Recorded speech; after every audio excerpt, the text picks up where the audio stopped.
मध्य प्रदेश के सागर में कोरोना संक्रमण की रोकथाम एवं नियंत्रण के लिए सुर्खी विधानसभा क्षेत्र के जैसी नगर विकास खंड में 50 बिस्तरों का कोविड केयर सेंटर का उद्घाटन मध्य प्रदेश शासन के राजस्व एवं परिवहन मंत्री श्री गोविंद सिंह राजपूत ने किया। मंत्री श्री राजपूत ने कहा कि कोरोना महामारी को दूर करने के लिए मध्य प्रदेश शासन रात दिन पूरी कोशिश कर रही है।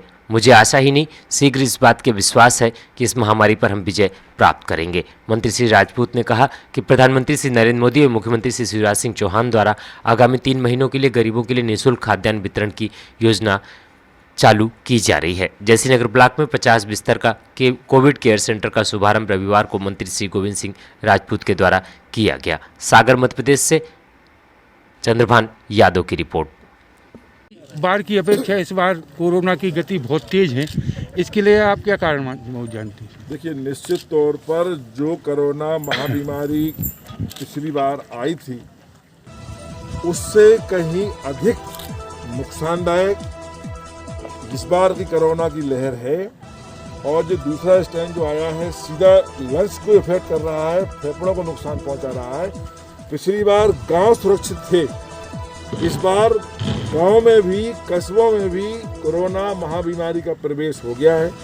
आज जैसी नगर चूँकि हमारा पिछड़ा हुआ क्षेत्र है, यहाँ की मरीजों की सुविधा को देखते हुए आज एक कोविड सेंटर जैसी नगर में शुरू किया गया है। चूँकि यहाँ एक बड़ी बिल्डिंग की कमी थी, इसलिए हमने स्वयं का जो हमारा कॉलेज है, हमारे ट्रस्ट का ज्ञानोदय कॉलेज, उसमें इसको स्थापित किया गया है और सारी व्यवस्थाएं यहाँ की गई हैं। डॉक्टर्स भी रहेंगे यहाँ, एम्बुलेंस भी रहेगी यहाँ।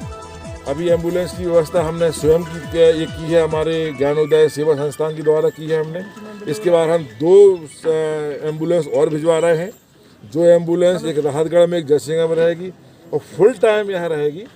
मरीजों की हम निवेदन करते हैं कि वो मरीज यहाँ जिनको छोटी सी भी बीमारी के लक्षण हैं वो कोरोना किट की दवाइयाँ खाए और यहाँ दवाइयाँ खा के आराम करे, उसको निश्चित इलाज मिलेगा। और इसके बाद तबीयत बिगड़ती है तो भोपाल, सागर जहाँ भी आवश्यकता हो उसको शिफ्ट कराए। सर, प्रदेश में वर्तमान में ऑक्सीजन की क्या स्थिति है? देखिए, ऑक्सीजन की कमी तो पूरे देश में है, लेकिन ऑक्सीजन जितनी अधिक से अधिक हो रही है उसके लिए मुख्यमंत्री जी कोई कसर नहीं छोड़ रहे हैं। सारे मंत्री, सारे अधिकारी लगे हुए हैं। यहाँ तक कि आप लोग स्वयं देख रहे हैं कि हमारे रक्षा मंत्री जी ने, प्रधानमंत्री जी ने मुख्यमंत्री जी के कहने पर एक पूरे का पूरे 2 हवाई जहाज दे दिए हैं सेना के। हवाई जहाज सेना के खाली टैंकर ले जाते हैं और भरा वहाँ से आता है। समय की बचत हो इसके लिए हमारा परिवहन विभाग भी, ट्रांसपोर्ट विभाग पूरे तरीके से लगा हुआ है। हमने मध्य प्रदेश के हर चेक पोस्ट पर खाने की व्यवस्था की है, नाश्ते की व्यवस्था की है, ड्राई फ्रूट की व्यवस्था की है, चाय की व्यवस्था की है कि 1 सेकंड भी लेट ना हो। और हमारा टैंकर सुरक्षा के साथ हमारी ट्रांसपोर्ट विभाग की फ्लाइंग स्क्वाड के साथ में आगे चलकर पूरा टाइम मेंटेन करके गंतव्य स्थान तक पहुंच रहा है।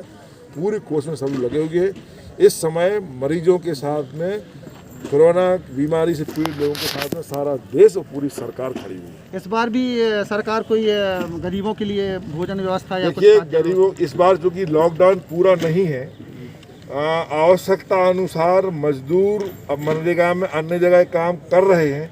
फिर भी बहुत बड़ी खुशी की बात है कि प्रधानमंत्री जी ने घोषणा की है कि 1 मई से 3 माह तक राशन गरीबों के लिए पूर्णतः मुफ्त दिया जाएगा, फ्री दिया जाएगा। तो खाने पीने का संकट कहीं नहीं है। मैंने कहा ना कि सरकार पूरे तरीके से कोरोना महाबीमारी के लोगों के साथ, आम जनता के साथ, गरीबों के साथ खड़ी है। पिछले दिनों आपके लिए मुख्यमंत्री जी ने ऑक्सीजन के संबंध में प्रभार दिया है, प्रदेश में क्या व्यवस्था चलेगी? देखिए, अभी मुझको ट्रांसपोर्ट मंत्री के नाते गाड़ियाँ समय पहुँचे उसकी जिम्मेदारी है। और एक और जिम्मेदारी मुख्यमंत्री ने दी है कि कोरोना की किट जो है ना वो गांव में सही मिल सके लोगों के लिए। तो हमारे इसमें स्वास्थ्य विभाग के लोग, हमारे आशा कार्यकर्ताओं से हमने कहा है कि आप लोग जहां भी ऐसा लगता है कि लक्षण है, तुरंत से तुरंत वहां कोरोना महाबीमारी की दवाइयों किट पहुँचाओ। दवाइयों की कोई कमी नहीं है, जितनी चाहे उतनी दवाइयाँ फ्री मिलेंगी, सरकार ने निश्चित कर ली है।